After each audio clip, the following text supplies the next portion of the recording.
She asked him how he'd done it, how he'd built marshmallow towns, how he'd met a little poor boy who was destined for the crown. She asked him how he knew about the language fairies speak, and how he'd caught a shooting star that now was his to keep. She asked him how he'd touched the clouds without a pair of wings, and how he'd heard the music of a chestnut tree that sings.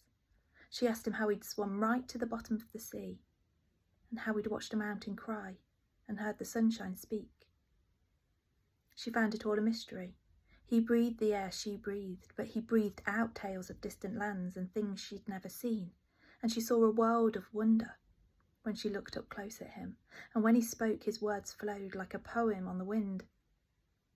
He told her that it hadn't been some wings that helped him fly, and it hadn't been a net he'd used to catch things from the sky.